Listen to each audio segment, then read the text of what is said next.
Everyone, कैसे हैं आप सब। आई होप ठीक होंगे और अपने एग्जाम की तैयारी बहुत अच्छे से कर रहे होंगे।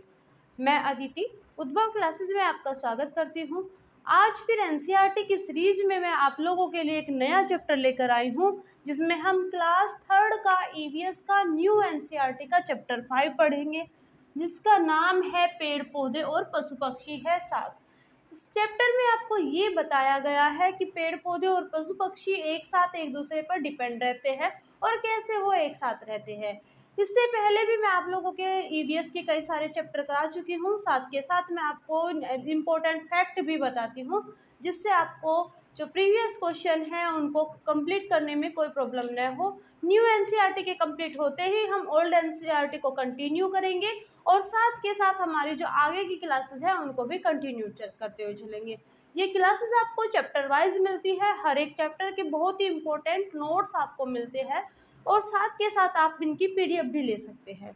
तो चलिए फिर स्टार्ट करते हैं हम अपना आज का टॉपिक। आज के चैप्टर को स्टार्ट करने से पहले अगर आप मेरे चैनल पर नए हैं तो प्लीज़ सब्सक्राइब कर देना, और अगर आपको वीडियो पसंद आती है तो लाइक कर देना।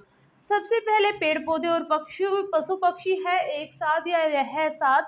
इसमें जहाँ जहाँ पेड़ पौधे होंगे वहीं वहीं आपको पशु पक्षी भी देखने को मिलेंगे। मतलब जहाँ पेड़ पौधे होंगे वहीं वहीं आपको पशु पक्षी भी देखने को मिलेंगे। कुछ पेड़ पौधे, कुछ जो पशु पक्षी होते हैं वो पौधों के ऊपर रहते हैं, कुछ पौधों के नीचे रहते हैं, और कुछ पशु पक्षी आपको या कीट वगैरह आप कह सकते हैं, कुछ ऐसे भी आपको मिलेंगे जो जमीन के नीचे रहते हैं। जमीन के नीचे कहाँ, मिट्टी के नीचे भी आपको बहुत सारे जीव जंतु देखने को मिलते हैं।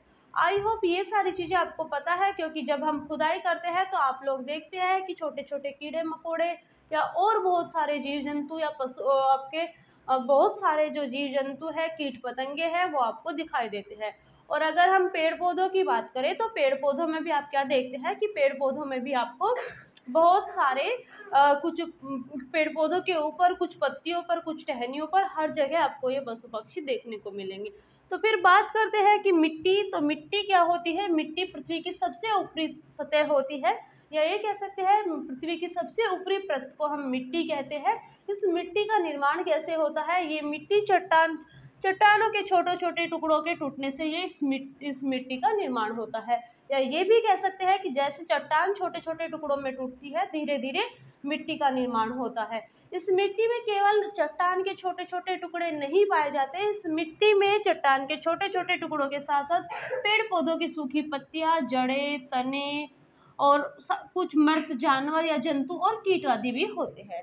तो आई होप यहाँ तक आप लोगों को क्लियर हुआ होगा कि मिट्टी का निर्माण कैसे होता है। मिट्टी का निर्माण होता है चट्टान के टूटने से। मिट्टी में केवल चट्टान के अवशेष नहीं पाए जाते, मिट्टी में आपको पेड़ पौधों की सूखी पत्तियां, जड़ें, तने और मृत जीव और उसके साथ साथ आपके कीट आदि पाए जाते हैं। अब जीव कहाँ रहते हैं मिट्टी में।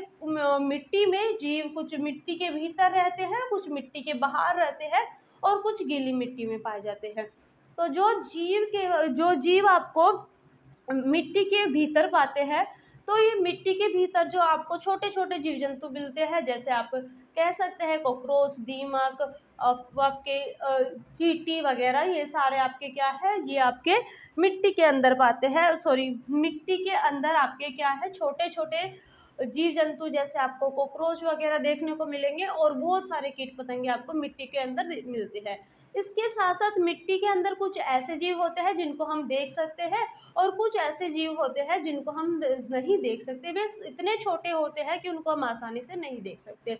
एग्जाम्पल की बात करें, जो मिट्टी के अंदर जो जीव जंतु पाए जाते हैं उनमें आपको कीड़े मकोड़े, बहुत सारे मकोड़े वगैरह या और बहुत सारे जो कीड़े हैं वो देखने को मिलेंगे।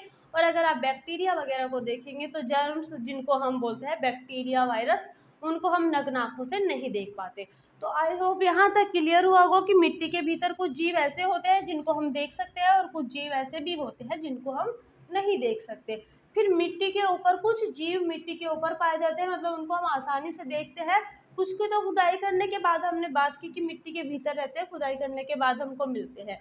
लेकिन कुछ जीव ऐसे होते हैं जिनको हम आसानी से मिट्टी के ऊपर देख सकते हैं, जैसे आपका चींटियाँ, दीमक, कॉकरोच, टिड्डे आदि जो होते हैं मिट्टी की ऊपरी परत पर ये जीव पाए जाते हैं।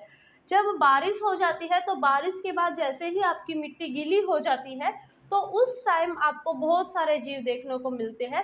ये कह सकते हैं कि गीली मिट्टी में बहुत सारे जीव आपको देखने को मिलते हैं। उनमें से कुछ प्रमुख आपके कनखजूरे, केंचुआ वगैरह।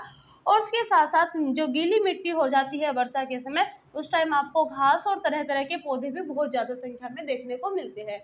ये कहाँ से आते हैं? क्योंकि ये धरती के नीचे छुपे रहते हैं एक तरीके से, और बारिश होने के बाद जब मिट्टी गीली हो जाती है तो मॉइस्चर में ये बाहर आ जाते हैं। आई होप यहाँ तक आप लोगों को क्लियर हुआ होगा। फिर उसके बाद सबसे इम्पोर्टेंट बात आप लोगों की इस चैप्टर में जो दी गई है कि पशु पक्षी व कीट अपने भोजन व आवास के लिए पेड़ पौधों के अलग अलग भाग का प्रयोग करते हैं। देखिए, ये बहुत इम्पोर्टेंट टॉपिक है और यहाँ से आपके क्वेश्चन बहुत ज़्यादा बनने के चांसेस है। इसमें क्या होता है कि पेड़ पौधे और वो पशु पक्षी और कीट जो होते हैं वे अपने भोजन और आवास के लिए पौधे के विभिन्न विभिन्न भागों का प्रयोग करते हैं। जैसे ऊँट व बकरियों की बात की जाए तो ऊँट व बकरियाँ पेड़ पौधों के जो पत्ते होते हैं उनको खाते हैं। ये बहुत इंपॉर्टेंट चीज़ है, आप लोगों से यहाँ से क्वेश्चन जरूर पूछा जाएगा कि पेड़ पौधे व बकरियाँ पौधे के किस भाग का प्रयोग करते हैं। पेड़ पौधे व बकरियाँ भोजन के रूप में पेड़ पौधों के ऊँट व बकरियाँ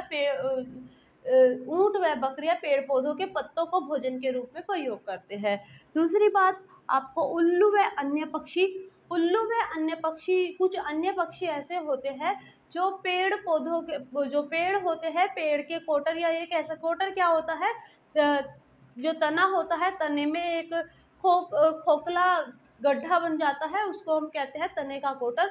उसको अपने अपने आवास के लिए या अपने रहने के लिए, और यहीं पे जो तने का कोटर होता है इसी में अपने बच्चों के पालन पोषण को करते हैं।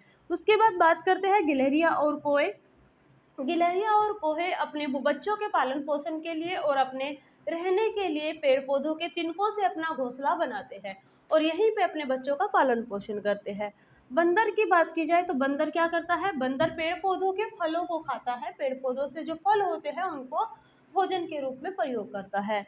सनबर्ड और तितलियां जो होती है वो फूलों के रस को चूसती है और फूलों के रस को अपने भोजन के रूप में प्रयोग करती है।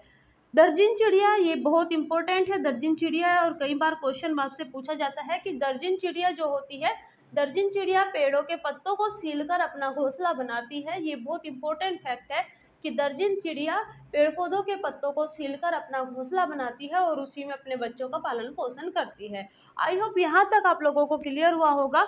उसके बाद चमगादड़ और तेंदुए जो होते हैं, वो चमगादड़ और तेंदुए पेड़ पौधों की शाखाओं पर आराम करते हैं और वहीं पर अपना आवास बनाते हैं।